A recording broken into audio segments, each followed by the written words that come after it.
very much. First of all, I would like to thank Tatiana for inviting me here.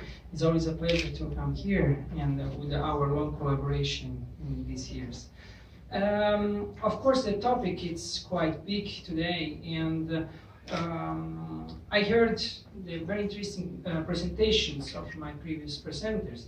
And I would like to change a bit my presentation and start from taking points from different of the presentation before. We start with the freedom of speech and freedom of how important it is, and we also touch other topics like genetics and so on. So I would like to think about this generation. What is a generation? Generation are people. And our human beings always produce new generation every single day, actually. So actually, we just categorize peoples based on the years where they come from, but actually each one of them is different. And it does not mean that they are all the same. And this is very important. We try to categorize because it's simpler for our mind.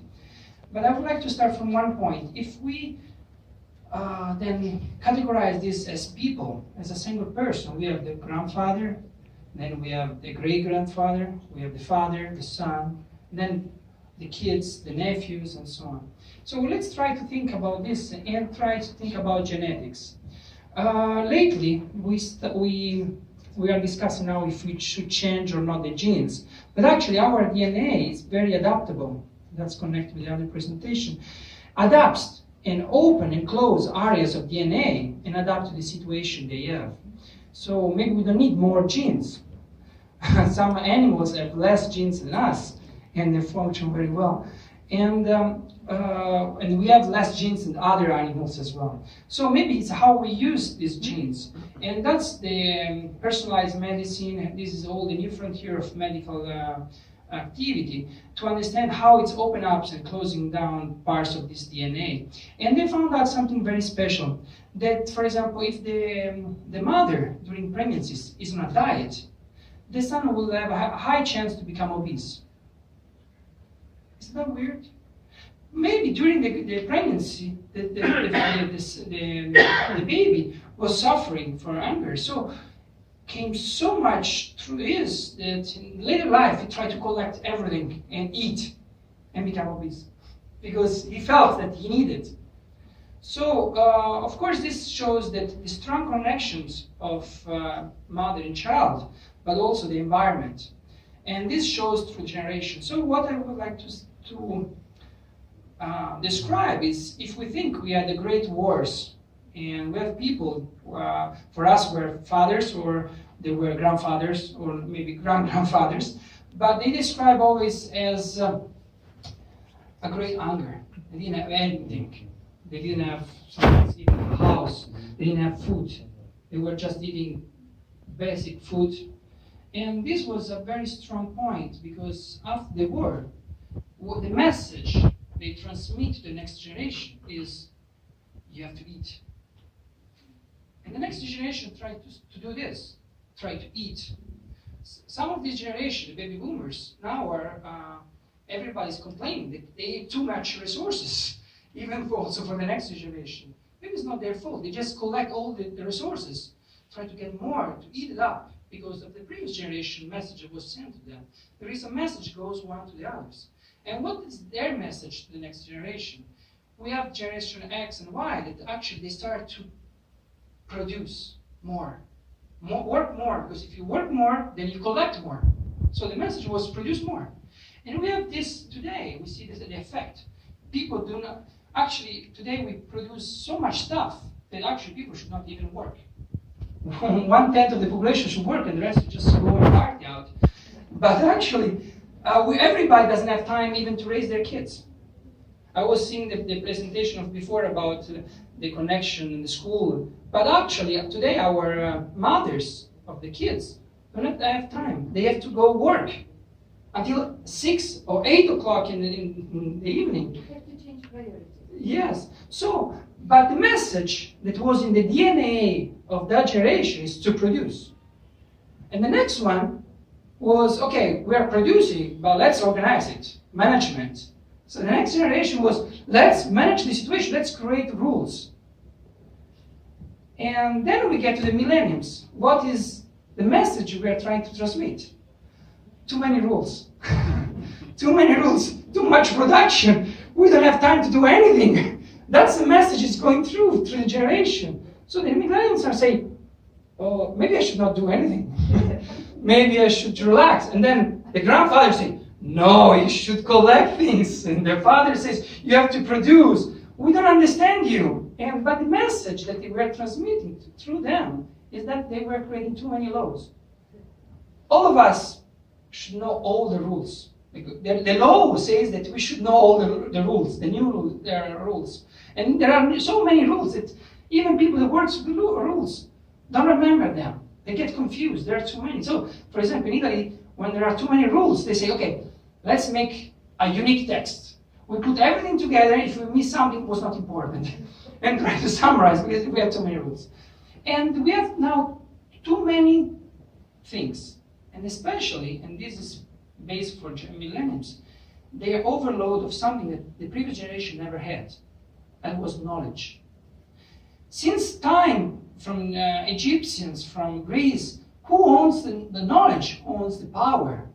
So there were barriers to get power, to get this knowledge. So who had the books were secret books. Everything in the past is secret books. Because the knowledge was the difference. If you know how to let something grow, it was useful and it was a power. So that's the power. And even, it's not only a power of knowledge about the books, but also the connection with people. People could not connect with themselves. They only connect with the neighbors.